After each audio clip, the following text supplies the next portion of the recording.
पिछली क्लास में जब मैंने आपके साथ डिस्कस किया था कॉस्ट ऑफ मटेरियल कंज्यूम, उसका सीधा सीधा फॉर्मूला क्या था कि अगर हम क्या करते हैं, प्लीज सुन लीजिएगा, please understand. Opening stock of material plus purchase of material minus कर दिया क्लोजिंग स्टॉक, तो कॉस्ट ऑफ मटेरियल कंज्यूम हो गया। लेकिन मैंने कहा था कि कॉस्ट ऑफ मटेरियल कंज्यूम और कॉस्ट ऑफ गुड्स सोल्ड में फर्क है। वो क्या फर्क है मैं आपको दिखा रहा हूँ, और वो चेंज इन इन्वेंट्री कैसे इससे रिलेटेड है उसका डिस्कशन मैं आपके सामने कर रहा हूँ। तो देखिए, बचपन में आपने पढ़ा था कि cost of goods sold is equal to किसके बराबर होता है?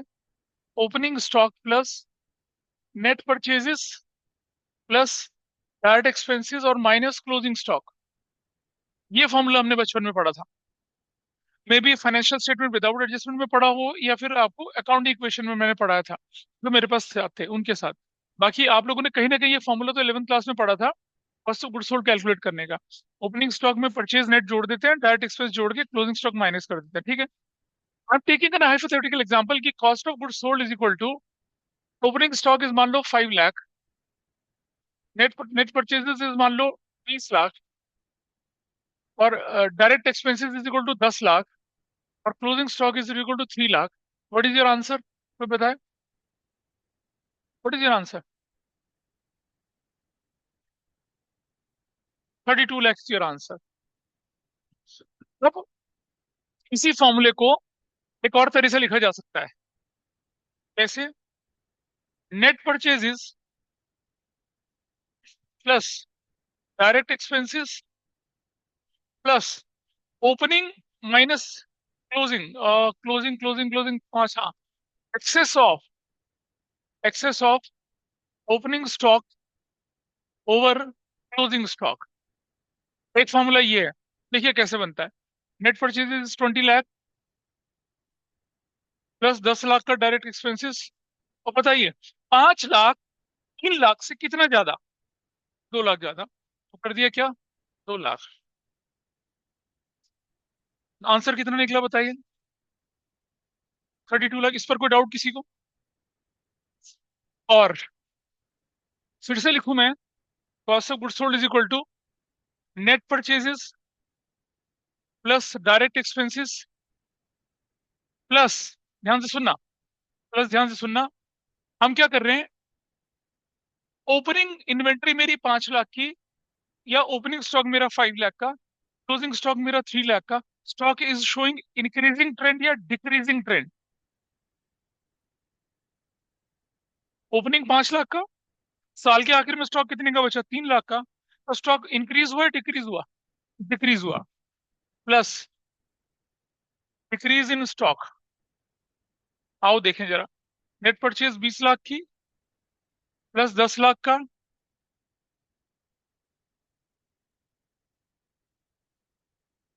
प्लस कितना? 2 लाख का। My answer is 32 lakh in all the cases. यानी कि बचपन में आपने कॉस्ट ऑफ गुड्स सोल्ड निकालने का एक फॉर्मूला पढ़ा था, पर याद करो अकाउंटिंग इक्वेशन की शीट, उसमें मैंने ये सारे फॉर्मूले अलग से करके तीनों के तीनों फॉर्मूले, increase in decrease in inventory का भी बताया था। लेकिन फॉरगेट अबाउट 11th। यहाँ देख लीजिए क्या आप इन फॉर्मूले को समझ पा रहे हैं हम क्या कर रहे हैं? बजाय कॉस्ट ऑफ गुड्स सोल्ड सीधा लिखने के, मैं थोड़ा इनडायरेक्ट भी लिख सकता हूँ। Excess of opening stock over closing stock, मतलब ओपनिंग स्टॉक यहाँ और क्लोजिंग स्टॉक वहां। अगर ओपनिंग ज्यादा क्लोजिंग कम है तो ये ऐड होगा, ठीक है। और अगर ओपनिंग ज्यादा और क्लोजिंग कम, तो हम डिक्रीज इन क्या बोलते हैं? क्या बोलते हैं? डिक्रीज इन स्टॉक बोलते हैं। और डिक्रीज इन स्टॉक को क्या करा जाता है? प्लस किया जा रहा है, देख रहे हैं आप। स्टॉक डिक्रीज हो रहा है, आइडियली इसे माइनस होना चाहिए, लेकिन क्योंकि हम कॉस्ट ऑफ गुड्स सोल्ड के फॉर्मूले में से लेके चल रहे हैं, तो हम क्या कर रहे हैं? उसे प्लस कर रहे हैं। That is the reason. ये हमने यहाँ पर खत्म किया एक पार्ट, ठीक है जी। दोबारा देखिए फॉर्मूले में, अब मैं दोबारा से क्या कर रहा हूँ, कॉस्ट ऑफ गुड्स सोल्ड जो है वो लिख रहा हूँ कितना? ओपनिंग स्टॉक इज 5 लाख, उससे कोई फर्क नहीं पड़ रहा। ओपनिंग के मुकाबले में क्लोजिंग को कंपेयर कर लीजिए, प्लस या माइनस फिगर आएगी। Opening 5 lakh, closing 5 lakh, no change. Opening 5 lakh, closing 3 lakh, decrease. Opening 5 lakh, closing 9 lakh, there is an increase. तो अगर अभी दिखेगा ना क्या कर रहे हैं, अभी करके दिखा रहा हूँ। 5 lakh plus 20 lakh plus 10 lakh minus 9 lakh. What is your answer here? 30 35 में से 9 चला गया, कितना बचा? हाँ, 71? कौन सा 50 लाख है भाई, ये 5 लाख है। 5 लाख है, 20 लाख है, 10 लाख है, ये 9 लाख है। 30 30 35 में से 9 चला गया, कितना बचता है? 26 लाख बचा। यानी कि your cost of goods sold is कितना? 26 लाख। अब मुझे बताइए, और अब मैं लिख रहा हूँ क्या, cost of goods sold is equal to, ध्यान से देखना, I am writing here net purchases plus direct expenses. ठीक है, और ध्यान से देखना, now closing is more than opening, तो मैं लिख रहा हूं minus excess of closing stock over opening stock. Will it be fine? क्या हो रहा है? Closing stock is more than what? Opening stock, कितने से? तो अब आपका आंसर क्या बनेगा? Net purchase is what? 20 lakh, direct expense is what? 10 lakh, और ये किससे ज्यादा, कितना? 9 - 5 कितना ज्यादा है? 4 lakh. Your answer is 26 lakh. बोलो कोई दिक्कत इस पे? और फिर से मैं दोबारा लिखता हूं कि cost of goods sold is equal to net purchases plus direct expenses normal, minus opening 5 lakh, closing 9 lakh. Is it showing increasing trend और डिक्रीजिंग ट्रेंड? इंक्रीज। इंक्रीज का मतलब प्लस होना चाहिए था, लेकिन हम फॉर्मूले में क्या करके दिखा रहे हैं? माइनस। तो क्या लिखेंगे? माइनस, अरे वही तो बता रहा हूँ, increase in stock. Cost of goods sold निकालते समय इंक्रीज ऑफ स्टॉक को माइनस करा जाता है, डिक्रीज इन स्टॉक को प्लस किया जाता है। नॉर्मल मेथड में तो अगर इंक्रीज है तो प्लस है, डिक्रीज है तो माइनस है। लेकिन रीजन ये है कि जब तुम स्टेटमेंट ऑफ प्रॉफिट लॉस बना रहे हो, रेवेन्यू को कॉस्ट ऑफ गुड्स सोल्ड से कंपेयर करके प्रॉफिट निकालते हो, तो कॉस्ट ऑफ गुड्स सोल्ड की कैलकुलेशन में इंक्रीज इन स्टॉक माइनस होगा और डिक्रीज इन स्टॉक प्लस होता है। ये रहा आपके सामने फॉर्मूला, डिराइव तो करके दिखा रहा हूँ आपको। ठीक है, एक नॉर्मल आदमी बिना फॉर्मूले के जब देखेगा तो क्या बोलेगा? सर ओपनिंग स्टॉक 5 लाख का, क्लोजिंग स्टॉक 9 लाख का, ये तो बढ़ रहा है, तो कहीं प्लस होना चाहिए। हम कहते हैं बिल्कुल ठीक बात है। लेकिन जब हम स्टेटमेंट ऑफ प्रॉफिट लॉस के अंदर दिखा रहे हैं, तो इंक्रीज इन स्टॉक को क्या करके दिखा रहे हैं? माइनस करके, और डिक्रीज इन स्टॉक को क्या करके दिखा रहे हैं? प्लस करके। आइए मैं दिखाता हूँ कैसे। अपने अपनी बुक खोलिए फटाफट से एक बार, just open up your book. Book खोलिए फटाफट से।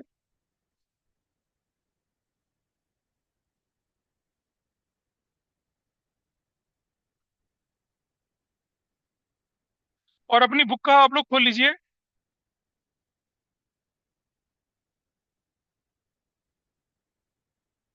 आप देख रहे हैं इलस्ट्रेशन नंबर 38? क्या ऑनलाइन में इलस्ट्रेशन नंबर 38 दिख रहा है आप लोगों को? Can you see this? Illustration 38 book का खोल लीजिए। दिख रहा है उधर से? Net purchase plus direct expense minus increase in stock, या वहां हमने क्या लिखा था? डिक्रीज इन स्टॉक, यहां हम लिख दिया increase in stock, increase in inventory as compare to opening. Illustration 38 book का ऑनलाइन में देख पा रहे हैं हम अपनी स्क्रीन पर? बोलिए, अरे बोलो भाई। Yes sir. Yes. इलस्ट्रेशन 38 देख लो पहले, उसके बाद नोट कर लेना उसको। ये कोई बात नहीं, वो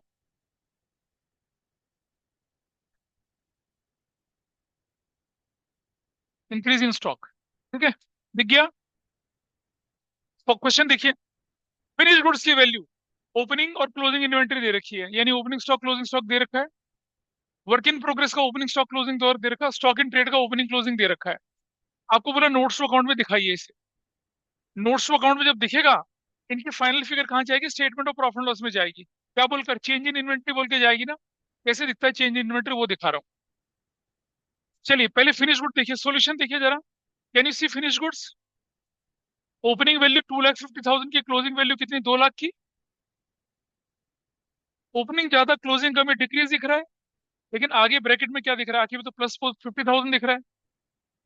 एक आदमी आदमी यही तो सोचेगा कि भाई ओपनिंग 2.5 लाख का और क्लोजिंग 2 लाख का, ये तो डिक्रीज है। डिक्रीज है तो ब्रैकेट में माइनस दिखना चाहिए, लेकिन दिख क्या रहा है?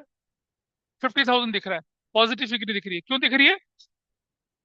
हाँ, पेज नहीं दिया बेटा, समझ बात को। क्योंकि डिक्रीज इन इन्वेंट्री को क्या करा जाता है? प्लस किया जाता है कॉस्ट ऑफ गुड्स सोल्ड निकालते समय। हाँ उसको ठीक है, क्योंकि जब हम कॉस्ट ऑफ गुड्स सोल्ड निकालते हैं, देखो, what is the use of cost of goods sold? हम सेल्स को कॉस्ट ऑफ गुड्स सोल्ड से कंपेयर करके ग्रॉस प्रॉफिट निकालते हैं, उसमें इनडायरेक्ट एक्सपेंस माइनस करके अदर इनकम जोड़ के नेट प्रॉफिट निकालते हैं, नेट प्रॉफिट में टैक्स माइनस करके आफ्टर टैक्स निकालते हैं। ये तो कर रहे हैं हम स्टेटमेंट ऑफ प्रॉफिट लॉस में। तो जब आप स्टेटमेंट ऑफ प्रॉफिट लॉस में इस फिगर को डालेंगे तो ऐसे डालेंगे। आगे देखिए, वर्क इन प्रोग्रेस की ओपनिंग फिगर कितनी थी? 450। क्लोजिंग फिगर कितने की थी? 5 लाख की, है ना? और ये क्या दिख रहा है? ये तो बढ़ गया ना, बढ़ने का मतलब प्लस। लेकिन वहां क्या दिख रहा है? देखो ब्रैकेट में कितना दिख रहा है? माइनस दिख रहा है। एक और रीजन बताऊंगा क्यों करते हैं ऐसा। ऐसी opening inventory of stock in trade की 750, क्लोजिंग कितना? 7 लाख, क्या हो गया? 50,000। देखिए, दो प्लस और एक नेगेटिव, तो फाइनल फिगर कितनी आई? 50,000 पॉजिटिव। चेंज इन इन्वेंट्री कितनी दिखेगी स्टेटमेंट ऑफ प्रॉफिट में? 50,000 की दिखेगी। तो ये जो मैंने चीजें आपके साथ अभी एक्सप्लेन करी हैं, रेशियो एनालिसिस में इनका इस्तेमाल होता है जब हम इन्वेंट्री टर्नओवर रेशियो को कैलकुलेट कर रहे होते हैं। तो वहां कई बार आपको कॉस्ट ऑफ गुड्स सोल्ड सीधा दे रखी होती है, और कई बार इनडायरेक्ट वे में आपको दे रखी होती है। पेपर आसान होगा तो कॉस्ट ऑफ गुड्स सोल्ड का फॉर्मूला सीधा दे रखा होगा, पेपर मुश्किल होगा तो आपको क्या दे रखा होगा? मुश्किल फॉर्मूला दे रखा होगा। तो ये मैंने आपके साथ डिस्कशन में किया, मतलब कॉस्ट ऑफ गुड्स सोल्ड के 1 2 3 4 फॉर्मूले आपके सामने डिस्कस करके रखे हैं। I hope this is clear. तो अब मैंने आपको बताया था ना उस समय कि जब हम statement of profit and loss को पढ़ रहे हैं तो क्या कर रहे हैं? हम सबसे पहले लिख रहे हैं कॉस्ट ऑफ मटेरियल कंज्यूम, फिर लिख रहे हैं purchase of stock in trade, लिख रहे हैं, और फिर लिख रहे हैं चेंज इन इन्वेंट्री।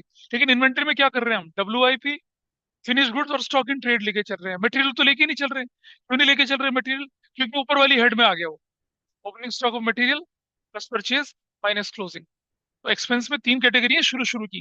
पहली कैटेगरी मटेरियल कंज्यूम की, दूसरी purchase of stock in trade की, और तीसरी चेंज इन इन्वेंट्री की। इन्वेंट्री में 3 चीजें हैं, WIP, finish goods, stock in trade. जबकि हमने बोला था इन्वेंट्री 4 तरह की होती है। इन्वेंट्री रॉ मटेरियल की भी होती है, WIP की भी होती है, फिनिश गुड्स की भी होती है, और स्टॉक इन ट्रेड की भी होती है। तो WIP, स्टॉक इन ट्रेड, और कौन सा वाला?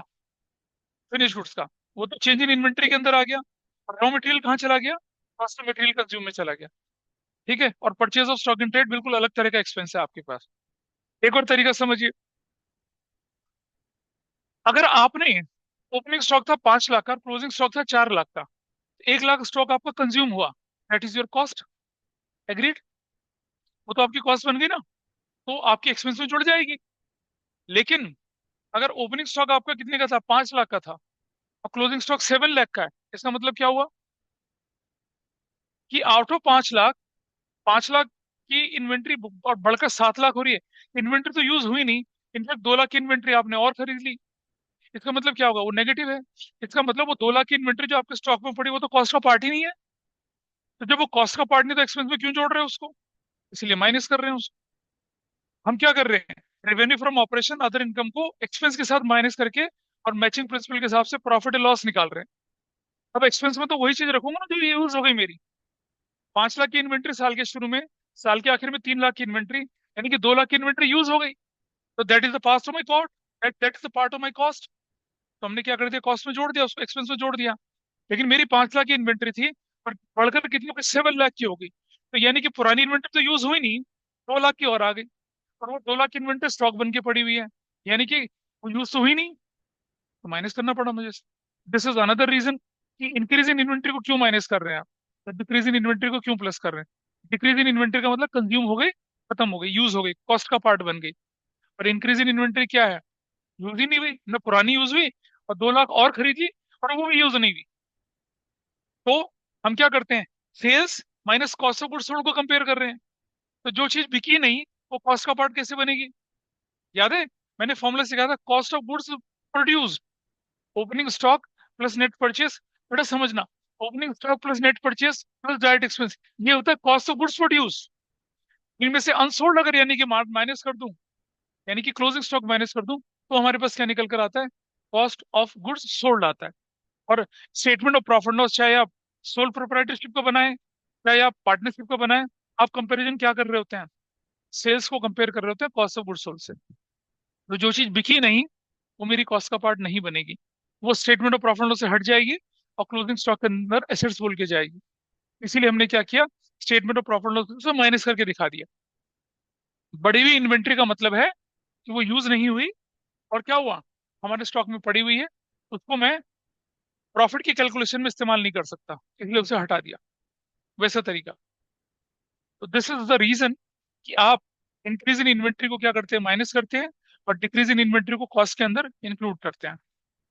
और ये चेंज इन इन्वेंट्री को कैलकुलेट करने की बात चलती है। ठीक है। अब आगे चलें अपने नोट्स पे, जरा अपने बुक पे चलें आगे। वेट, मुझके साथ दिखाना, वेयर इज योर बुक? चल, मैंने पिछली क्लास में आपको बताया था कि purchase of stock in trade जो था, वो आइटम होते हैं जिन्हें आप परचेज करते हैं रीसेल के लिए। लेकिन अगर आपने purchase of stock in trade किया और उसको फिर से प्रोसेस करके क्या बना दिया, आइटम बना दिए, तो वो फिर कॉस्ट ऑफ मटेरियल कंज्यूम का पार्ट बनेगा। आपने कागज खरीदा बेचने के लिए, fine, that is stock in trade. लेकिन अगर आपने कागज की नोटबुक, रजिस्टर और राइटिंग पैड बना दिए, तो that is what, cost of material consume हो गया। सिंपल है। आपने सोना खरीदा, बिस्किट, और बिस्किट ही बेच दिए, ठीक है, और आप क्या कर रहे हैं, आप डील कर रहे हैं मतलब मेटल आइटम्स में, ठीक है, स्टॉक इन ट्रेड की तरह हुआ क्योंकि आप प्रोड्यूस नहीं कर रहे उसको। लेकिन सोने के गहने बनाकर बेचा तो क्या बन गया, कॉस्ट ऑफ मटेरियल कंज्यूम हो गया। ऐसा करके चलता है। हाँ, सारा स्टॉक इन ट्रेड बिल्कुल ठीक है। नहीं है, मतलब गुड्स तो है लेकिन स्टॉक इन ट्रेड वाली है वो। कहाँ से? बिल्कुल, तो ग्रोसरी शॉप वाला जो बंदा है उसके सारा स्टॉक इन ट्रेड है। हाँ भाई, जैसे मान लिया आपने देखा कि, जैसे आपने देखा कि ये शॉपिंग मॉल्स में आते हैं ना कुछ मल्टी ब्रांड आउटलेट्स होते हैं, क्या नाम होते हैं उनके? बिग बाजार ले लीजिए, या फिर मैं और फैशन अपरेल से रिलेटेड होते हैं। हाँ, लाइफ स्टाइल वाले जैसे होते हैं, लाइफ स्टाइल में लिवाइस का भी मिलेगा, मतलब अलग अलग जीन्स के मिलेंगे आपको, अलग अलग जूतों के एसेसरीज वाले मिलेंगे, और सेलेक्टेड रखते हो। एक छोटा कॉर्नर, उसमें आपको वुडलैंड के जूते दिखेंगे, छोटा कॉर्नर उसमें बाटा के, छोटा कॉर्नर लिबर्टी के दिखेंगे। ऐसे करके अलग अलग तरह के आपको उसमें, रेमंड्स, रेमंड्स वाला तो शायद नहीं रखता उसके अंदर वो, लेकिन आपने देखा होगा जितने भी फैशन, पीटर इंग्लैंड वाले का भी दिख जाएगा, वैन हुसैन वाले का भी दिख जाएगा, जोडियाक वाले का भी दिख जाएगा। वो क्या है, उनके लिए सब कुछ क्या है, स्टॉक इन ट्रेड है। वो कुछ मैन्युफैक्चर थोड़ी कर रहे हैं, they are multi brand outlets. लेकिन पीटर इंग्लैंड वाले के लिए, जोडियाक वाले के लिए, वैन हुसैन वाले के लिए क्या है, जो उन्हें मैन्युफैक्चर कर रहे हैं वो तो उनके लिए क्या, कॉस्ट ऑफ मटेरियल कंज्यूम्ड है उनकी। और जो वो खरीदने है ना मैनेसेसरीज, वो उनके लिए क्या है, स्टॉक इन ट्रेड है। ऐसा करके बेटा देखो, फिनिश गुड्स में तो सब आता है। फिनिश गुड्स तो क्लोजिंग स्टॉक है, उसमें रॉ मटेरियल भी आएगा, WIP भी आएगा, और क्या कहते हैं, फिनिश गुड्स भी आएगा, और स्टॉक इन ट्रेड भी आएगा, सब आएगा। हम तो कंज्यूम की बात कर रहे हैं और चेंज इन इन्वेंट्री की बात कर रहे हैं। ऐसा करके अब बारी आती है आपके पास एम्प्लॉय बेनिफिट एक्सपेंस। ये भी जरा ध्यान देने वाली बात है कि एम्प्लॉय बेनिफिट एक्सपेंस के अंदर क्या क्या चीजें इंक्लूड करी जा रही हैं आपकी कंपनीज एक्ट 2013 में। देखो जरा, एम्प्लॉय बेनिफिट एक्सपेंस, भाई एम्प्लॉय आपके दो तरह से हो सकते हैं, someone who belongs to factory and someone who belongs to where, हाँ, डायरेक्ट और इनडायरेक्ट। जो फैक्ट्री वाले एम्प्लॉयज हैं उनकी वेजेस, उनकी सैलरी क्या बनेंगे, डायरेक्ट एक्सपेंस। और जो ऑफिस वाले हैं उनके लिए क्या बनेगा, इनडायरेक्ट। लेकिन हम यहाँ सैलरी वेजेस के अलावा भी बात कर रहे हैं, तो जरा समझना भाई। हाँ, उनकी सैलरी मानी जाए, लेकिन फिर भी वो कॉस्ट, वो डायरेक्ट ही कहलाते हैं। हाँ, समझना, सिर्फ wages direct, wages and salaries direct, wages and salaries direct. हाँ हाँ, salary indirect, salary and wages फिर इनडायरेक्ट। भाई जरूरी थोड़ी कि ऑफिस में सारे आपके व्हाइट कॉलर जॉब करते हैं, सफाई पियोन वगैरह जो लोडर लेबर वगैरह वो क्या है आपके लिए, उनको आप वेजेस देते हैं। ऐसा करके चलता है। तो देखिए, एम्प्लॉय बेनिफिट एक्सपेंस के अंदर क्या क्या चीजें आती हैं आपकी, आप देखिएगा, मैं बताऊं, इलस्ट्रेशन 1.45 देख लीजिएगा। डायरेक्ट एक्सपेंस के अंदर वेजेस हैं। देखो, डायरेक्ट एक्सपेंसेस जो बोल रहा है यहाँ पर, ये एक्सपेंसेस में, और ये कौन से वाले बोल रहा है, एम्प्लॉयज, एम्प्लॉयज बेनिफिट एक्सपेंसेस की बात कर रहे हैं, एम्प्लॉय बेनिफिट एक्सपेंसेस। ऐसे करके तो डायरेक्ट एक्सपेंस की कैटेगरी में क्या क्या चीजें जा रही हैं, देखिए आप। यहाँ उन्होंने बोला, हमने वेजेस दे दिया, हमने बोनस दे दिया। मान ली बात, भाई बोनस तो आप सिर्फ सिर्फ सेल्स वालों को थोड़ी दोगे, बोनस जो होता है मतलब आपके काम का बेनिफिट, आपके काम से कुछ होकर आप कुछ दे रहे हो, बोनस मतलब something extra you are giving. अब जैसे दिवाली बोनस देते हैं, मैंने शायद आपको बताया होगा कि इंडियन रेलवे ही ऐसी एक ऑर्गेनाइजेशन वर्ल्ड में है जो लॉस होते हुए भी अपने एम्प्लॉयज को 90 डेज की सैलरी के बराबर बोनस देती है, दिवाली बोनस। ईश्वर कहीं है तो इंडियन रेलवे, ईश्वर कहीं है इंडियन रेलवे में। ये फंडा मुझे आज तक समझ नहीं आया क्यों करते हैं ऐसा। Indian railway running huge operating losses, लेकिन अपने जो क्लास 4 एम्प्लॉयज होते हैं, क्लरिकल एम्प्लॉयज होते हैं, उनको 90 डेज की सैलरी के बराबर बोनस देती है। तो मान लो किसी की सैलरी 50,000 रुपये अगर है, तो 50,000 तो उनको वो मिलेगा, और 1.5 लाख रुपए, 2 लाख रुपए उनको दिवाली में मिलता है। रेलवे के लोग सबसे, रेलवे की अगर किसी की नौकरी लगती है, किसी की मान लिया रेलवे में, तो एक तो सारी उम्र रेलवे के सारे पासेस हर क्लास के, हायर क्लास के आपके फ्री होते हैं, कहीं आपको और आपकी फैमिली को पैसा नहीं देना पड़ता। और फिर अगर आप रेलवे एम्प्लॉय हैं, तो जो अगर आपकी सेकंड जनरेशन एम्प्लॉयबिलिटी के काबिल काबिल हुई, उनको प्रेफरेंस दी जाती है। रेलवे एम्प्लॉय के बच्चों को रेलवे में प्रेफरेंस दी जाती है। ठीक है। और ऐसी जगह एक और है, IB, IB Intelligence Bureau. IB employ के बच्चों को प्रेफरेंस दी जाती है क्योंकि प्रूवन बैकग्राउंड के बच्चे होते हैं। आईबी में अगर इनटेक होगा, 100 एम्प्लॉय लिए जाएंगे, तो 30 या 40 एम्प्लॉय लिए जाएंगे एग्जिस्टिंग स्टाफ के बच्चों को। और ऐसे रेलवे में होता है, और ऐसे टाटा की कंपनीज में होता है, टिस्को में। टाटा के अंदर लोग 5 जनरेशन से काम कर रहे हैं। शांतनु नायडू जो टाटा का ग्रुप का, हाँ, वो बंदा फिफ्थ फिफ्थ जनरेशन एम्प्लॉय था टाटा ग्रुप का। चलो, यहाँ देखे जरा। है, बिल्कुल होती है। हाँ, आप कंपीट करिए ना। देखो कहीं ना कहीं तो फर्स्ट जनरेशन शुरुआत करती है, कहीं ना कहीं तो करती है। लेकिन क्या फर्क पड़ता है शुभांकर, तुम अपनी नई रेलवे शुरू करना है यार, दिक्कत क्या है? कैसे? लड़का काम कर रहा है, उसके पापा ने काम किया, उसके दादा ने काम करा, उसके परदादा ने काम करा, उसके ऊपर 1921 से शुरू हो चुका था इनका बिजनेस भाई, कम थोड़ी है। 20 साल में क्या हद, 10 साल में जनरेशन हो जाती है पुरानी नीचे।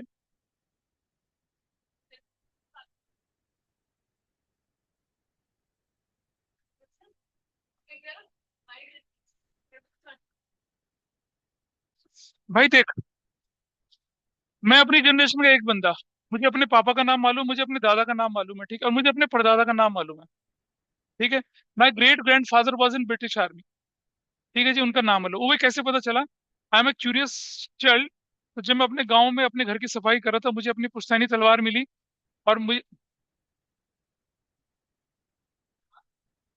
मतलब सफाई करता, हाँ, मेरे दादा ने संभाल के रखी थी क्योंकि हम छोटे छोटे बच्चे थे, शैतानियां करते थे। नहीं नहीं, तो अब हमारे घर थोड़े अलग तरह के होते थे, उसमें ऊपर लकड़ी का हिस्सा होता था। तो आई सिंपली, मैंने अपने छोटे भाइयों को बोला भाई कुछ लाओ जरा देखते हैं, कुछ गर्मी की छुट्टी में गाँव जाते थे, शरारतें करने में तो नंबर वन हुआ करते थे। दादा खेतों में चले गए थे, हमने कहा चलो ढूंढते हैं घर के अंदर क्या दिखता है। वो फिरंगी कहानी होती थी ना, एडवेंचर आइलैंड वगैरह, वो पढ़ा करते थे हम छुट्टियों में। हमने कहा चलो अपने गांव में एक्सप्लोर करते हैं, क्या पता कोई खजाना हमें भी मिल जाए। तो घरों के ऊपर जो है ना, जैसे जैसे हॉलीवुड में, हाँ, वी जस्ट वेंट इनसाइड, और टॉर्च वॉर्च लेके घुसे अंदर जाके, तो भाई एक बड़े से लिफ्टी हुई बड़ी लंबा सा कुछ दिखा। मैंने खींचा उसको, भाइयों को पकड़ाया, उन्होंने नीचे रख लिया।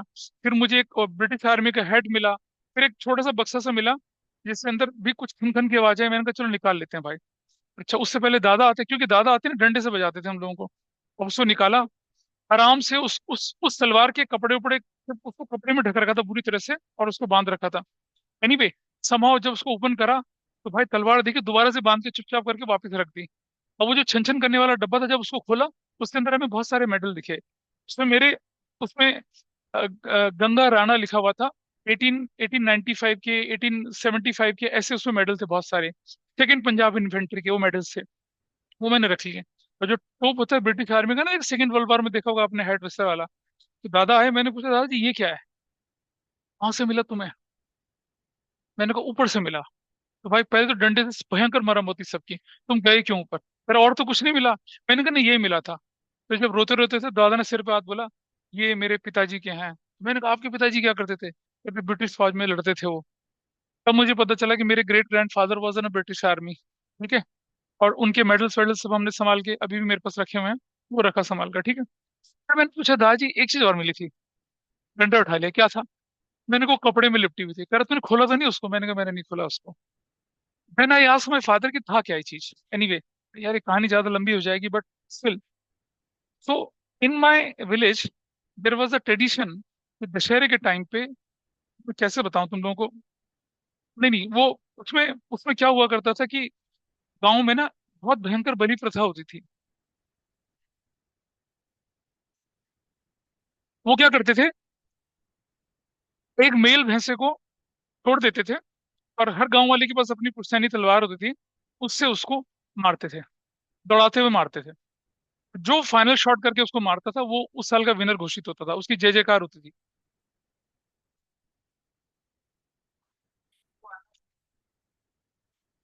ये राजपूती खेल था, राजपूती खेल था। Then somehow my father took a serious step, और उन्होंने उस प्रथा को गांव में बंद करवाया। तब से सबकी तलवारें जंग लगकर, जंग तो नहीं लगी, तलवारों को पूजा पाठ करके बंद करके ऊपर रख दिया गया। वो पुश्तैनी तलवार काफी भारी थी, मेरे तो दो भाई उठा भी नहीं पाते थे उसको। और हमने क्या करा, पहले उठा के ऐसे खच खच मार के खेलने की कोशिश करी, फिर उसको ऊपर रख दिया। सोचो अगर सच्ची में खुली होती तो क्या होता। फिर एक दिन दादा ने मैंने कहा दादा दिखाओ तो सही, उन्होंने निकाला, सफाई करी, and it was so sharp कि सफाई करते समय दादा की उंगली में भी कट लग गया उससे। कह रहा चलो कोई बात नहीं, इसका राज तिलक हो गया। somehow it used to happen, वो जो सच्ची में फिल्मों में दिखाते ना, कट करके ऐसे लगा रहते थे, दैट वाज द ट्रेडिशन। चलता था ऐसा। एनीवे, तो पुराना जमाना था, पुरानी चीजें थी, और हम कहाँ से कहाँ चले आए यार, देखो। अंग्रेजों के जमाने में चले। But it is always good to see your past heritage and your history. लेकिन चार जनरेशन के नाम तो मैं जानता हूँ अपने, उनसे पांचवें वाले को मुझे नहीं पता वो कौन थे। लेकिन क्या होता है कि जब आप किसी स्ट्रक्चर्ड ऑर्गेनाइजेशन में काम करते हैं, तो maybe there is a possibility if I go to second infantry का हेडक्वार्टर इन पंजाब, तो वहां जाके मुझे मेरे अपने ग्रेट ग्रैंडफादर के फादर का नाम भी नाम पता चल जाए, क्योंकि ब्रिटिश आर्मी के, क्योंकि उनमें तो लिखा रहेगा, उनमें तो लिखा रहेगा। देर इज अ पॉसिबिलिटी ऐसा। बिल्कुल होते हैं, आर्म फोर्सेज के रिकॉर्ड इंटेक्ट हैं। हाँ बिल्कुल, अंग्रेजों के जमाने से वो रिकॉर्ड रखे हुए हैं। ब्रिटिश जो थे, वो डॉक्यूमेंटेशन में बहुत शानदार लोग हुआ करते थे, हर तरह से। आप ब्रिटिश आर्काइव अगर लंदन में देखेंगे, कितनी सारी चिट्ठियां, कितनी सारी चीजें, कितने सारे ऑफिस ऑर्डर ड्यूरिंग 1857 रिवोल्ट, वो सब दिखेगा आपको प्रिटेक्ट। ठीक है, ऐसा करके। और एक एक तो मॉन्यूमेंट मैंने भी देखा था, अगर हम, मैं बाद में कभी बताऊंगा मैंने कहाँ देखा था उसको। हमारे देश में हिस्ट्री प्रिजर्व करके नहीं रखी जाती, बस सबसे बड़ी परेशानी ये होती है। फिर लावारिस मॉन्यूमेंट में सड़क के किनारे देखा था, आई स्टॉप, माई बाइक रखी मैंने, उसको फोटो खींची, घर आके देखा, तो 1857 के रिवोल्ट में दो ब्रिटिश ऑफिसर्स को यमुना के किनारे स्लॉटर कर दिया था लोगों ने। तो जब रिवोल्ट खत्म हुआ तो उनकी याद में एक ग्रेनेड का स्ट्रक्चर, खंबा उनकी याद में बनाया गया था उस जगह पे। ठीक है, वैसा करके बनाया गया था, वो अभी लावारिस का खंबा किनारे पड़ा हुआ है। अब तो सड़क बन के उस पर लिखा हुआ पट भी साफ साफ खराब हो गया। लेकिन मैंने सर्च करके देखा था तो पता चला था, एक मेजर रैंक का बंदा था और एक शायद लेफ्टिनेंट कर्नल रैंक का बंदा था, यमुना के किनारे इंडियन सोल्जर्स ने उन्हें मार दिया था। उनकी याद में उस जगह पे जहाँ उनको मारा गया था, वो स्ट्रक्चर बना के रखा गया था। तो मुझे ऐसी लगा कि ग्रेनेड, मैं हैरान था कि ग्रेनेड यहाँ क्यों आया यार, सॉलिड ग्रेनाइट जो होता है तब। So I was curious and I was, wages, bonus बोला हम लोगों ने, और क्या बोला हम लोगों ने, लीव एनकैशमेंट, लीव एनकैशमेंट। मैं बताया था मैंने, ऑन लीव को आप एनकैश करा देते हैं तो बिजनेस के लिए तो एक्सपेंसिव हुआ ना वो। ये तीनों डायरेक्ट एक्सपेंस की कैटेगरी में चले गए। ठीक है, इसी तरह से अगर मैं इनडायरेक्ट बोलूं, इनडायरेक्ट एक्सपेंस की कैटेगरीज बोलूं, तो क्या क्या दिखेगा आपके साथ, देख लीजिए। सबसे पहले तो वही सैलरीज दिखा आपको, सैलरीज तो इनडायरेक्ट बोला ना हमने। Wages are for physical work, salaries for mental work, वो डायरेक्ट या इनडायरेक्ट। सैलरी के साथ साथ बोनस भी यहाँ दिखेगा आपको। बेटा वो डायरेक्ट है या इनडायरेक्ट है। फैक्ट्री वालों को वेजेस दिया, ऑफिस वालों को सैलरी दी। बोनस फैक्ट्री वालों को दिया, बोनस ऑफिस वालों को दिया। लीव एनकैशमेंट यहाँ भी होता है, भाई फैक्ट्री का रिटायर हुआ या ऑफिस का रिटायर हुआ, लीव एनकैशमेंट यहाँ भी आया, लीव एनकैशमेंट यहाँ पर भी आया। ठीक है जी, आगे चले हम लोग। ऊपर हमने बोला क्या, कुछ नहीं बोला था, यहाँ बोला staff welfare expenses, staff welfare expenses यहाँ पर आया। और क्या बोले, employees compensation option, employees compensation option बोले हम लोग, सॉरी एम्प्लॉयज कंपनसेशन एक्सपेंसेस अगर हम बोले, तो जो बेसिकली किस कैटेगरी में आता है, इसकी कैटेगरी में आता है। इनको इन्होंने इनडायरेक्ट बोला, क्योंकि इसका प्रोडक्शन से कोई लेना देना नहीं है। अपने स्टाफ वेलफेयर एक्सपेंस का प्रोडक्शन से कोई लेना देना नहीं है।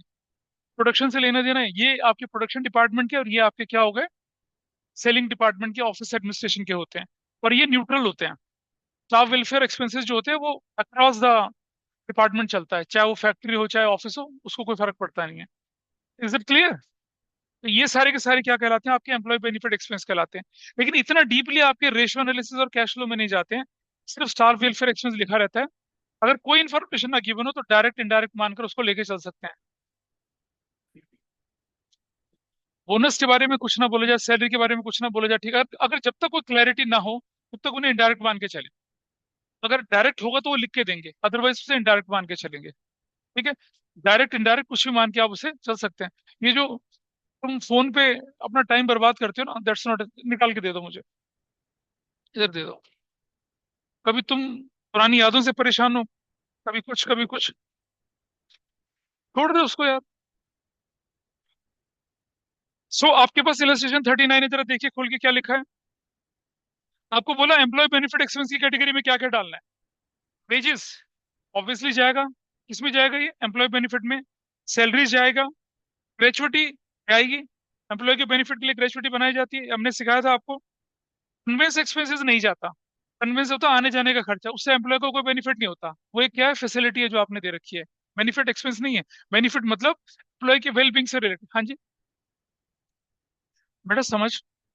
तो इसलिए तो क्या, ये जो कन्वेंस अलाउंसेस होता है उसको हम एम्प्लॉय बेनिफिट एक्सपेंस का पार्ट नहीं मान के चलते हैं। देख भाई, आपका एम्प्लॉय ऑफिस के बिल्कुल सामने रहता है। ये आपका एम्प्लॉय रहता है कहाँ पर, मथुरा वृंदावन। सबको मिलेगा कन्वेंस अलाउंस एक फिक्स अमाउंट ही। तो इसको नहीं कंसिडर कर रहे हो, मैं नहीं कर रहा, कंपनीज एक्ट बोल रहा, तो मैं क्या करूं, होना चाहिए तो होना चाहिए। आगे चले। एंटरटेनमेंट एक्सपेंसेस हैं। आप एम्प्लॉय को मूवी शो लेके, पिकनिक पिकनिक लेके चले गए, कहीं और लेके चले गए। इससे एम्प्लॉय को कोई बेनिफिट नहीं होता। They are temporary measurement to keep the moral high of your employees. लेकिन आगे मेडिकल एक्सपेंसेस, हाँ ये रखे जाते हैं। और बोनस जो होता है इसे निकाला जाता है। ठीक- भाई इसमें, this is not my description, this is companies act, they decided it. अगर गवर्नमेंट ऑफ इंडिया बोल रही है कल से कि invest expense will be a part of employ benefit expense, तो हम उसको एम्प्लॉय बेनिफिट के अंदर जोड़ देंगे इसे। नहीं बोलते तो नहीं करेंगे, क्या कर सकते। This is not in my hand. Employ benefit expense ना, एम्प्लॉय बेनिफिट एक्सपेंस के अंदर आया बोला तो आपसे मैंने। अच्छा वो अदर एक्सपेंस की कैटेगरी में जाता है। कौन सा वाला, एंटरटेनमेंट एक्सपेंसेस हो गया, और कन्वेंस एक्सपेंसेस, ये अदर एक्सपेंस में तो कैटेगरी है, ये उसकी कैटेगरी में जाता है। अरे जब स्टेटमेंट ऑफ प्रॉफिट लॉस देखेंगे, पेज नंबर खोलिए जरा पिछला, पेज नंबर 1.39 देखिए सब लोग। पेज नंबर 1.39, इसमें क्या लिखा है। Cost of material consume discuss कर चुके हैं, purchase of stock in trade discuss कर चुके हैं, चेंज इन इन्वेंट्री कर चुके हैं, एम्प्लॉय बेनिफिट कर रहे हैं हम लोग। आगे फाइनेंस कॉस्ट करेंगे, डेप्रिसिएशन करेंगे, और लास्ट में आएगा अदर एक्सपेंस। जो ऊपर कहीं कवर नहीं हुआ, कहाँ कवर होगा, अदर एक्सपेंस में। तो जो ये वाला पार्ट है, कौन सा वाला, कन्वेंस एक्सपेंसेस और एंटरटेनमेंट, कहाँ कवर होगा, अदर एक्सपेंस में कवर होगा। ठीक है। अब चलते हैं फाइनेंस कॉस्ट पे। कौन सा बोनस, बोनस भी तो हो गया, एम्प्लॉय बेनिफिट दिया तो था अभी ऊपर। फाइनेंस कॉस्ट की बात आई। ऐसी कोई भी कॉस्ट जो इनकर करी जाती है पैसे को रेज करने के लिए, in order to make its productive use, उसको हम क्या बोलते हैं, फाइनेंस कॉस्ट बोलते हैं। लोन लेना, डेट या इक्विटी को रेज करने में जो भी खर्चा होता है उसे क्या बोलते हैं आप लोग। आइए देखें जरा, यहाँ क्या हो रहा है कि cost incurred by company on borrowings, loan taken by it, include interest paid on borrowing, term loan पर, बैंक ओवरड्राफ्ट पर, कैश क्रेडिट पर, and from the bank and from others, public deposit पर, डिबेंचर पर, bond पे, ये सब जो interest लगता है वो सब हमारे लिए क्या फाइनेंस कॉस्ट है। थोड़ा और आगे चलें। Finance cost include expenses incurred on the borrowing such as loan processing fees, discount, ये भी नोट करना, loan processing fees, discount issue of debentures, premium payable on redemption of debentures, ये सब आपके लिए क्या होती है, फाइनेंस कॉस्ट होती है। और नीचे एक चीज का ध्यान रखना, हाउएवर बैंक चार्जेस वो फाइनेंस कॉस्ट के अंदर नहीं दिखाई जाती है, वो अदर एक्सपेंस के अंदर दिखाया जाता है। बैंक चार्जेस का मतलब क्या हुआ, जैसे आपका बैंक आपको एसएमएस देने के लिए हर महीने आपके अकाउंट से 15 रुपीज या 20 रुपीज काट लेता है।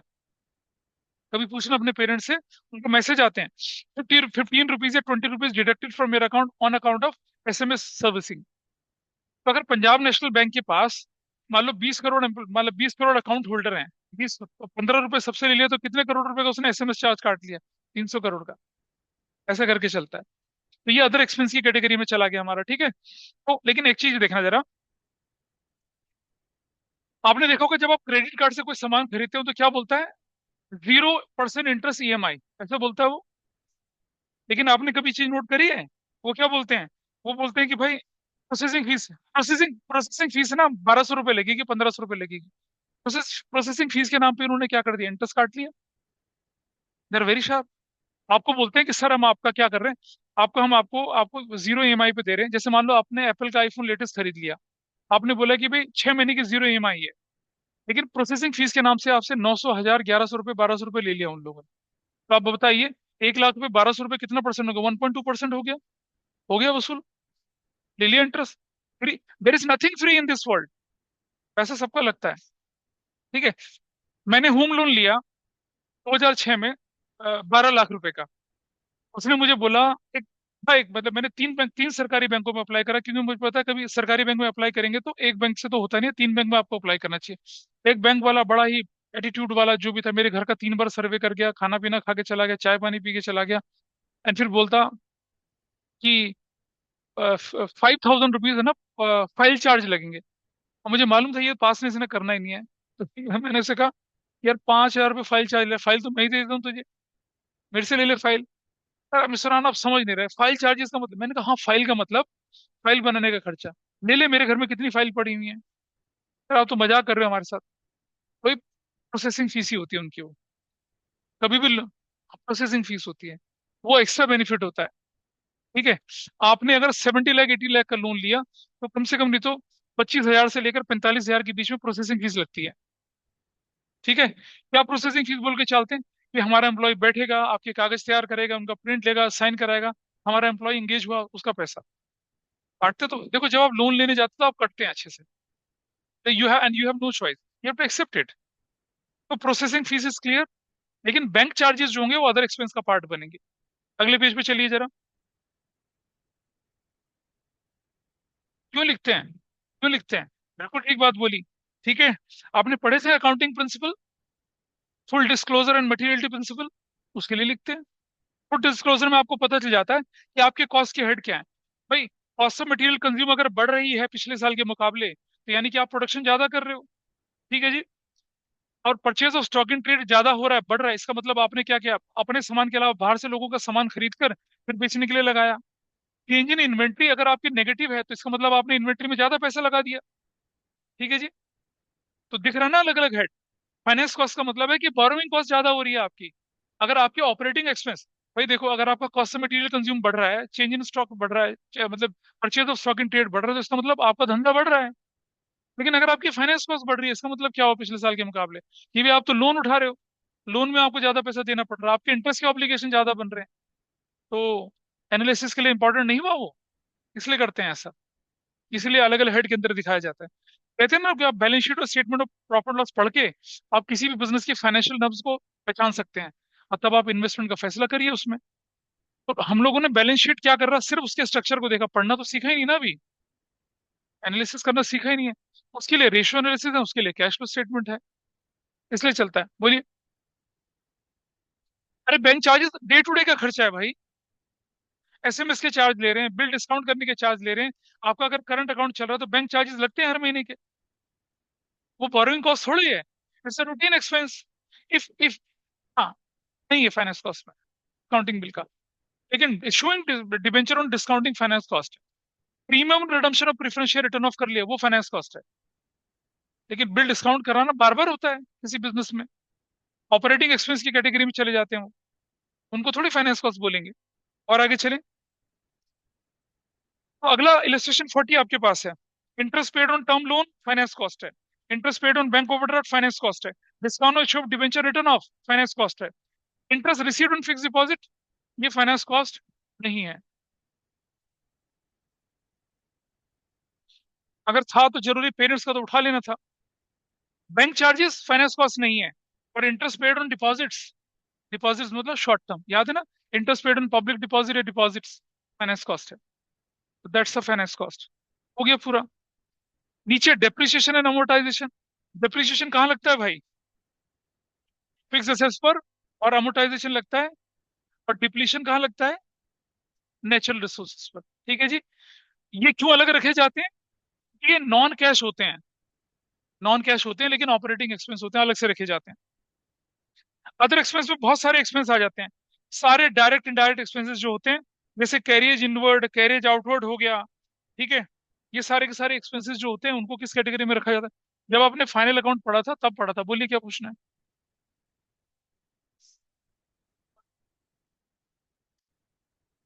हाँ बिल्कुल है, क्योंकि प्रोसेसिंग फॉर, चाहे आप शॉर्ट टर्म लोन चाहे लॉन्ग टर्म लोन ले, बैंक प्रोसेसिंग फीस लेगा ही लेगा आपसे। उन्होंने एक हेड बना रखा है इंटरेस्ट का बेनिफिट गेन करने के लिए, उसे प्रोसेसिंग फीस बोलेंगे बोलेंगे। If you are feeling bored, तो आप चले जाओ, लेकिन पूरा ध्यान दो ना। कोई एक क्वेश्चन अगर आपके एग्जाम में अटक गया, आपके 100 नहीं आएंगे। कोई एक एग्जाम में क्वेश्चन अटक गया, आपके 5 नंबर कट जाएंगे आपके। ठीक है। अब नोट्स टू अकाउंट्स, ये हमने इशू ऑफ शेयर्स में अच्छे से पढ़ा था। नोट्स टू अकाउंट्स के अंदर क्या क्या चीजें आती हैं, और कैश फ्लो स्टेटमेंट हम अगले चैप्टर में पढ़ेंगे, मतलब सेकंड लास्ट से हमारा चैप्टर होगा, इस पर डिटेल डिस्कशन नहीं कर रहे हैं। अब कुछ थ्योरेटिकल चीजें आई हैं यहाँ पर, जल्दी से उसको देख लेते हैं, और फिर हम अगले चैप्टर की तरफ मूव करेंगे। ऑब्जेक्टिव क्या फाइनेंशियल स्टेटमेंट को बनाने के? वही ऑब्जेक्टिव जो आपने 11th क्लास में पढ़े थे अकाउंटिंग के। Provide financial data to show implication of operating profit in the financial position of an enterprise, to provide information about the cash flow to investors and creditors for assessing, comparing, evaluating potential cash flow। मतलब बहुत सारी किताबी बातें कर रहे हैं लोग। To provide sufficient and reliable information to various parties, इसलिए बनाए जाते हैं financial statement. To present a true and fair view of business, to assess effectiveness of management towards the utilization of resources of the business, to provide information about the business affecting society, to disclose accounting policies followed by the accounting process। इन सब के लिए objective हैं। Generally ये नहीं आता, लेकिन मैं पढ़ रहा हूँ, just for the sake of reading हम उसको पढ़ रहे हैं। फाइनेंशियल स्टेटमेंट क्यों बनाए जाते हैं, या फाइनेंशियल स्टेटमेंट की एसेंशियल इंग्रेडिएंट्स क्या होते हैं, यानी कि क्वालिटेटिव कैरेक्टरिस्टिक्स क्या होते हैं, बचपन में पढ़ा था। नंबर वन है फैक्चुअल इंफॉर्मेशन होती है, होनी चाहिए।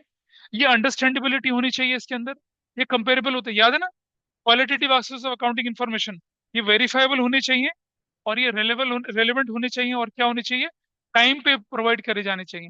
ये सब हमने बचपन में पढ़ा था, चैप्टर 1 जो था फाइनेंशियल अकाउंटिंग का, जब हमने बुक में पढ़ा था ये वाला पार्ट। पार्टीज इंटरेस्टेड कौन कौन सी होती है, इस पर क्वेश्चन आ जाता है कि how creditor are interested in financial statements, ये हमने 11th में पढ़ा था। भाई इंटरनल यूजर में मैनेजमेंट आ जाती है सिर्फ, वो किस लिए इंटरेस्टेड होती है? Growth, expansion, diversification, continuing any activity और स्टॉपिंग एनी एक्टिविटी, उसके में काम आती है। बाकी एक्सटर्नल यूजर में कौन आ गया? सारे शेयर होल्डर एक्सटर्नल आ गए। वो क्या चाहते हैं बेटा, समझना। एक्सटर्नल यूजर तीन चीज, शेयर होल्डर क्या तीन चीजें चाहता है? एक सेफ्टी ऑफ फंड, ठीक है, दूसरा रेगुलेटरी ऑफ रिटर्न, और तीसरा क्या चाहता है? Appreciation of fund. तीन चीजें चाहता है, और उसको अकाउंटिंग इन्फॉर्मेशन से पता चल जाता है। पैसा बढ़ रहा है नहीं बढ़ रहा उसका, पैसा सेफ है ही नहीं उसका, और रिटर्न आएगा नहीं आएगा, फाइनेंशियल स्टेटमेंट से पता चलता है ये चीज। एम्प्लॉयज क्या चाहते हैं? Bonus, wages, employee benefit expense चाहते हैं। प्रॉफिट सफिशिएंट होगा तो मिलेगा, वो आपको स्टेटमेंट ऑफ प्रॉफिट से पता चलेगा। हाँ, तो बेटा सुनो, उसके लिए आप एजीएम में रेजोल्यूशन पास करते हैं कि भाई इस साल हम क्या करेंगे, आपको हम आपको डिविडेंड नहीं देंगे, उसके बदले में आपको बोनस शेयर दे देते हैं। अरे गुरु फिल्म देखी थी आपने कभी? उसमें धीरू भाई अंबानी का जो रोल करने वाला बंदा, वो क्या कहता है, क्या आप मेरे साथ बड़े मुंबई के गांधी मैदान में बिल्कुल बहुत बड़ी वो करता है और ऑर्गेनाइज एक सभा, और बोलता है क्या आप मेरे साथ ग्रो करना चाहते हैं? लोग कहते हैं हाँ। क्या आप मेरे साथ बढ़ना चाहते हैं? हाँ। क्या आप मेरे साथ करना चाहते हैं? हाँ। इस साल डिविडेंड नहीं। सब लोग कहते हैं हाँ, और फिर वो डिविडेंड नहीं देता, और डिविडेंड का क्या करता है फिर वो बंदा? हाँ जी, उसमें चला जाता है। Got it? आप बोलिए।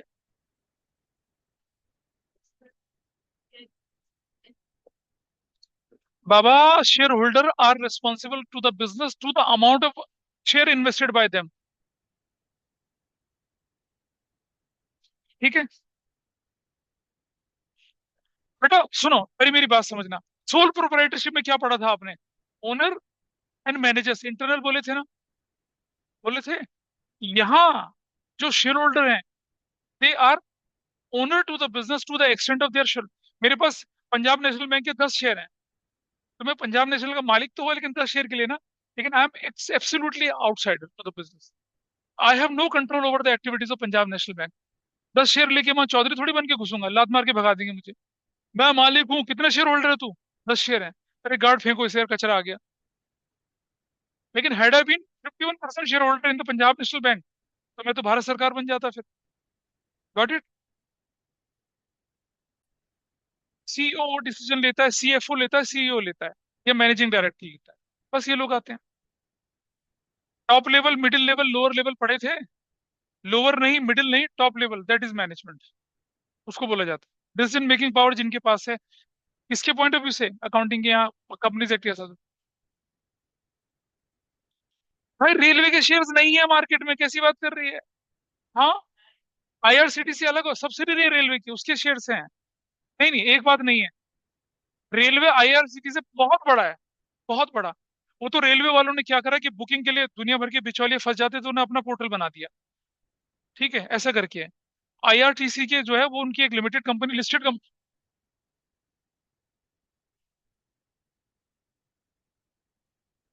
बिल्कुल कर सकते हैं।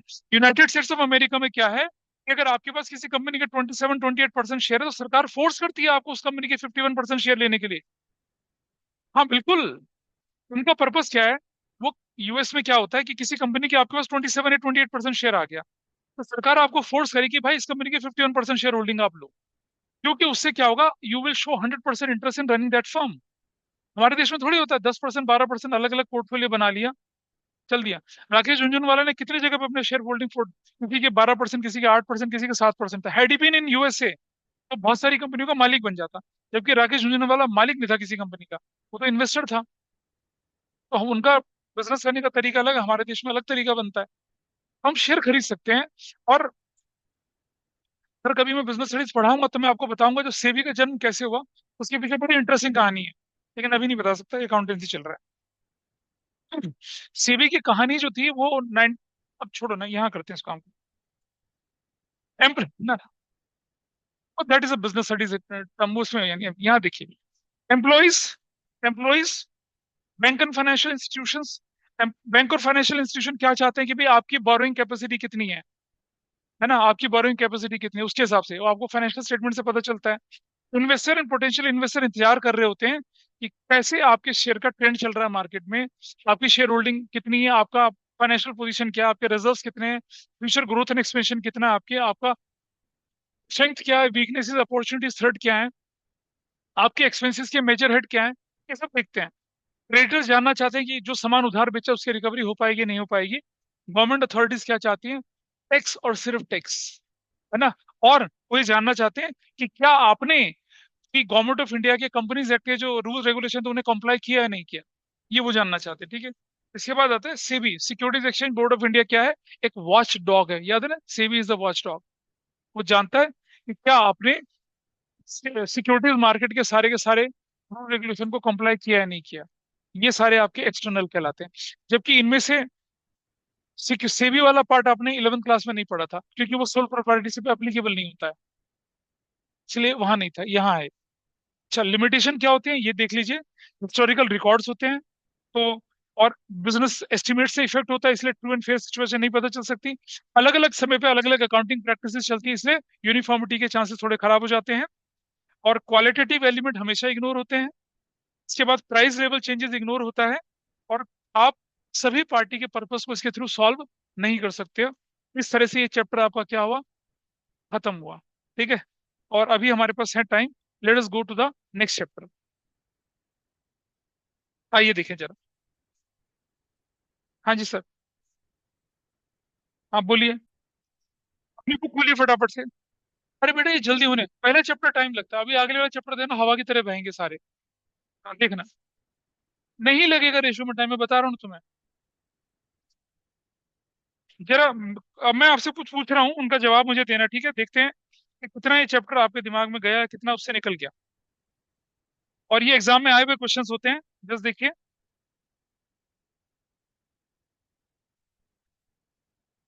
अब मुझे बताइए, जनरल रिजर्व का हेड और सब हेड क्या होगा? जनरल रिजर्व मेजर हेड क्या होगा? Share holder fund. सब हेड क्या होगा? रिजर्व सरप्लस में भी क्या रिजर्व्स होगा। अच्छा जी। बैंक ड्राफ्ट्स इन हैंड, ये क्या है? मेजर हेड क्या है? Current assets. और सब हेड क्या है? कैश एंड कैश इक्विवेलेंट, बिल्कुल सही है। 9% loan from a financial institution, ये क्या है? नॉन करंट लायबिलिटी में लॉन्ग टर्म बोरोइंग। आगे बढ़ते हैं। फर्नीचर।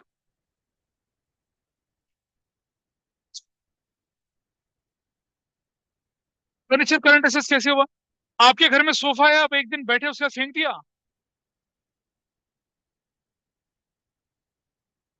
चुप जाएगा। Property plant equipment and intangible assets major heading, उसके अंदर प्रॉपर्टी प्लांट एंड इक्विपमेंट के अंदर जाएगा ये। ठीक है जी। तो debenture redemption reserve, reserve surplus में reserve marks. Property plant equipment and intangible assets में इंटेंजिबल एसेट्स के अंदर जाएगा। Sundry creditors. करंट लायबिलिटीज में ट्रेड पेबल के अंदर जाएंगे। Bills receivable. बिल्स रिसीवेबल कहाँ जाएगा? करंट असेट्स में ट्रेड रिसीवेबल्स के अंदर जाएगा। 2019 में कंपार्टमेंट में आया हुआ क्वेश्चन था ये। बिंगो, हो गया आराम से।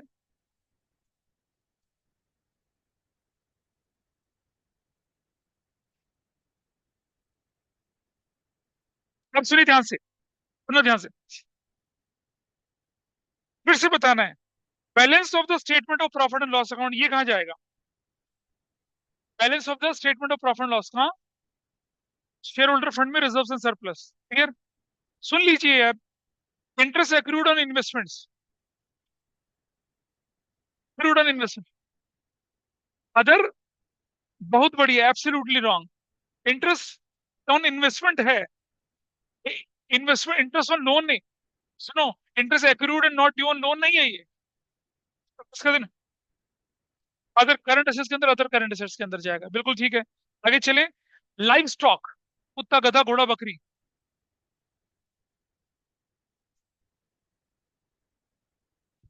बताइए। अरे भाई, इसने 4 बत्तख और 15 मुर्गे पाल रखे हैं और 5 भेड़े पाल रखी है, इसे इंटेंजिबल है। हवा में आती है, पंख उड़ा, अंडा इसके मुंह में डाल के चली जाती है। कैसा आदमी है? Property plant equipment and intangible में प्रॉपर्टी प्लांट इक्विपमेंट के अंदर जाएगा। गधा, गधा घोड़ा कुत्ता बकरी आपकी प्रॉपर्टी कहलाती है। ठीक है। हाँ, लाइव स्टॉक पता। अच्छा सॉरी, मिल रिश्ता है इसका तो। इसकी भैंसिया लाइव स्टॉक नहीं है, इसके लिए। हमने जब अकाउंटिंग की शुरुआत करी थी ना, एक कहानी से शुरुआत करी थी, उसका मेन कैरेक्टर ये और इसकी भैंसिया थी। License and franchisee marks, securities premium. भाई रिजर्व सरप्लस में रिजर्व के अंदर जाता है। ठीक है। 9% debenture repayable during the current year. 9% debenture repayable during the current year का पार्ट बनी। भाई ये नहीं,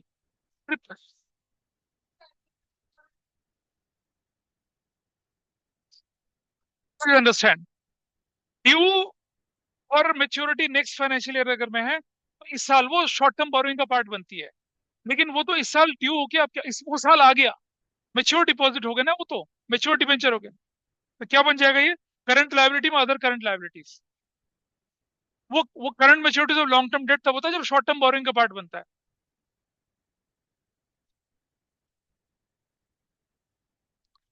during the current year, not previous year. पर सुनो, मेरा अगले साल में क्या होने वाला है, प्रीमियम रिडम्पशन के लिए जाने वाला है। इस साल में उसे क्या मानूंगा? शॉर्ट टर्म का पार्ट नहीं, वो तो अदर करंट लायबिलिटी का पार्ट रहेगा। वो तो लोन जो था वो शॉर्ट टर्म बोरोइंग का पार्ट बनता है। फिर वो फाइनेंशियल ईयर आ गया इस साल।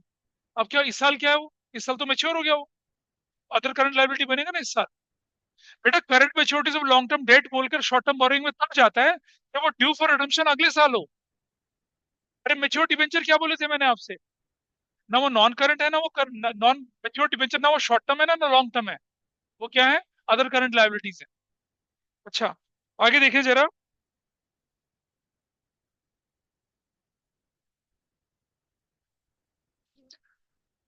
पब्लिक डिपॉजिट किस कैटेगरी में जाते हैं? हेडिंग सब हेडिंग दोनों बोला करो ना।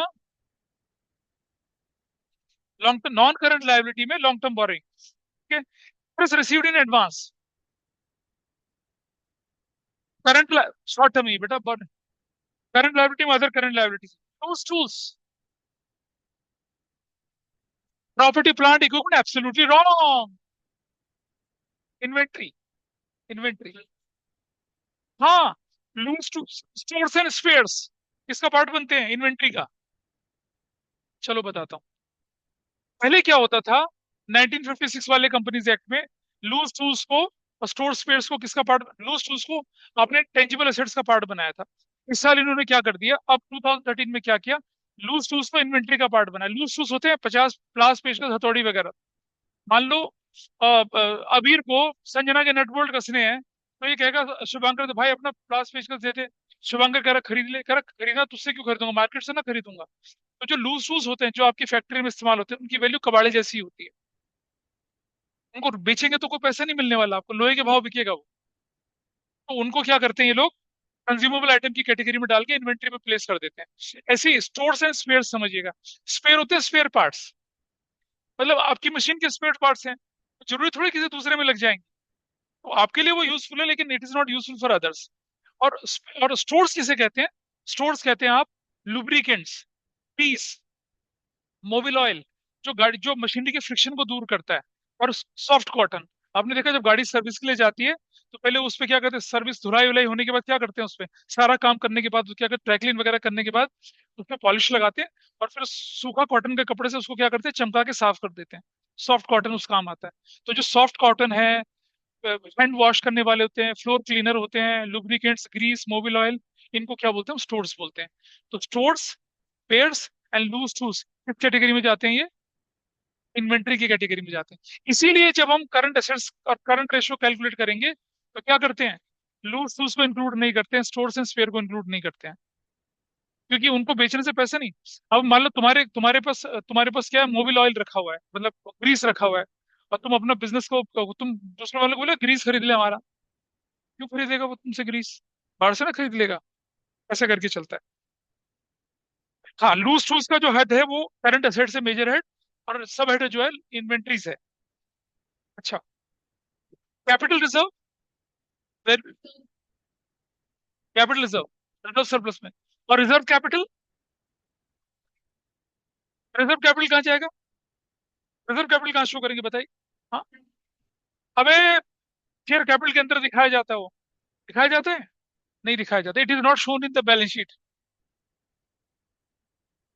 एज अ मेंशन पर होता है, लेकिन ये बैलेंस शीट के अंदर नहीं दिखता कहीं भी। Reserve capital is not shown in the balance sheet. ठीक है। अच्छा, इसके बाद बारी आती है आपके mining rights. Property plant equipment and intangible assets में इंटेंजिबल एसेट्स। और draft in hand, draft in hand, cash and cash equivalent जैसा। इसके बाद बोले वर्क इन प्रोग्रेस, इन्वेंट्री। और भाई साहब, कैपिटल वर्क इन प्रोग्रेस कहाँ दिखाया जाता है? Doctor Gulati, capital work in progress. हमको ना पता, हम तो क्लास मिस गए इनका। कोई बताएगा? Property plant equipment and intangible asset में प्रॉपर्टी प्लांट इक्विपमेंट के अंदर आता है। अच्छा, कैपिटल एडवांस। हाँ, long term loans and advance के अंदर जाता है। नॉन करंट एसेट्स के अंदर long term loans and advance के अंदर आता है। मतलब आपने एसेट्स खरीदने के लिए एडवांस दे दिया, वो वाला। ठीक है। अच्छा, इसके बाद है शेयर ऑप्शन आउटस्टैंडिंग अकाउंट। शाबाश। शेयर, हाँ हाँ, क्या बोली? Share option outstanding account. Share option outstanding account कहाँ?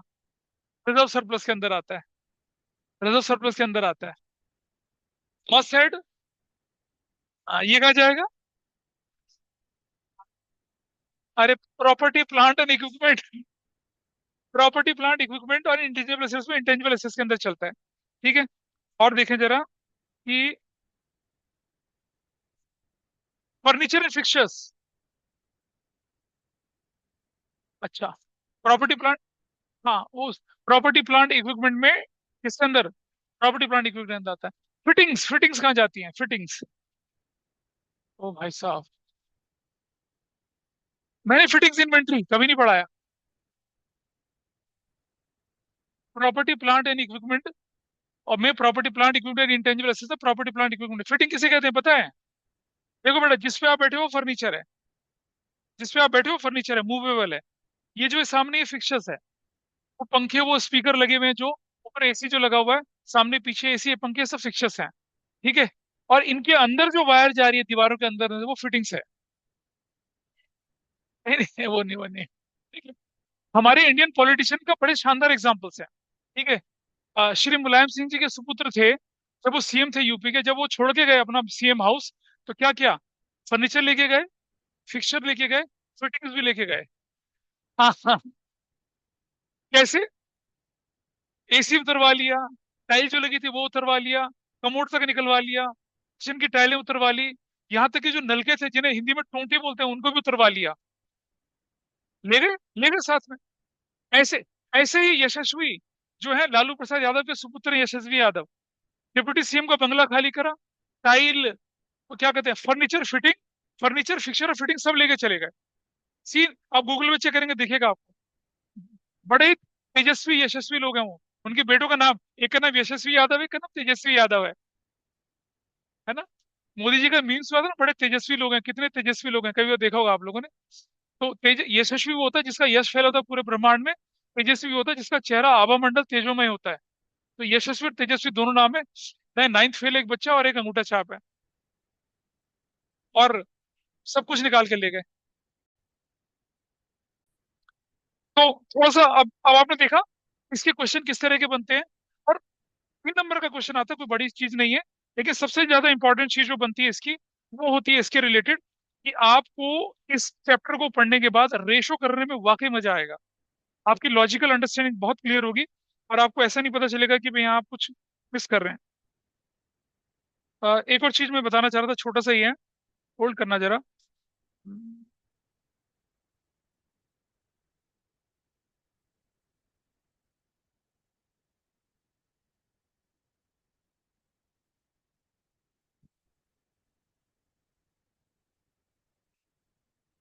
अच्छा देखिए जरा, सन्ड्री डेटर्स ये कहाँ जाएंगे, trade receivables, patent and trademark कहाँ जाएंगे, प्रॉपर्टी प्लांट इक्विपमेंट इंटेंजिबल में जाएंगे। एडवांस रिकवरेबल इन कैश ये कहाँ जाएगा। भाई क्या कह रहे हो तुम लोग, एडवांस रिकवरेबल इन कैश। भाई बिल्स रिसीवेबल कैटेगरी के होते हैं वो, आपने कोई एडवांस दिया था, रिकवरेबल होते हैं वो। रिकवरेबल इन कैश है, रिकवर्ड थोड़ी लिखा है। ठीक है। Prepaid insurance. ठीक है। Share in coated companies, share in coated companies, मतलब, मतलब स्ट्रेटेजिक इन्वेस्टमेंट कर लो, या फिर मान लो एक कंपनी जिनके नाम स्पेसिफाइड हैं नॉन करंट इन्वेस्टमेंट के अंदर। ठीक है, नॉन करंट इन्वेस्टमेंट के अंदर, नॉन करंट एसेट्स के अंदर जाते हैं, ऐसा करके। अच्छा ये बताइए मुझे कि एम्प्लॉय बेनिफिट एक्सपेंस पेबल ये कहाँ जाएगा, अदर कर, और एम्प्लॉय बेनिफिट एक्सपेंस कहाँ जाएगा, स्टेटमेंट ऑफ प्रॉफिट लॉस का। एम्प्लॉय बेनिफिट एक्सपेंस पेबल अगर है तो कहाँ जाएगा, अदर कर। लेकिन अगर एम्प्लॉय बेनिफिट एक्सपेंस दे रखा तो किसका पार्ट बनेगा, स्टेटमेंट ऑफ प्रॉफिट लॉस में एक्सपेंसेस के अंदर दिखेगा। तो अगर कोई आइटम आपका स्टेटमेंट ऑफ प्रॉफिट लॉस वाला है तो उसको लाइबिलिटी की तरह ट्रीट मत करना। ठीक है। Provision for, provision for gratuity क्या होगा, नहीं बेटा लॉन्ग टर्म, लॉन्ग टर्म, ठीक है लॉन्ग टर्म। लेकिन ग्रेचुटी पेबल है तो, ग्रेचुटी पेबल, अरे भाई, other current liability gratuity payable, payable payable it is still to be paid. ठीक, और gratuity paid employee benefit expense, employee benefit expense में हो गया। फर्क है देखो। प्रोविजन फॉर ग्रेचुइटी क्या बनेगा? Long term provision. Gratuity payable क्या है? Other current liability. और ग्रेचुइटी पेड क्या है? एक्सपेंस है। ऐसे ध्यान लेके चलेंगे इसको, ठीक है। हाँ जी।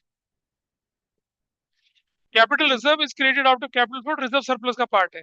और रिजर्व कैपिटल तो part of uncalled capital which is not being called up during the life time of the company, balance sheet में दिखता ही नहीं है। Not to be shown, not to be shown in the books of accounts.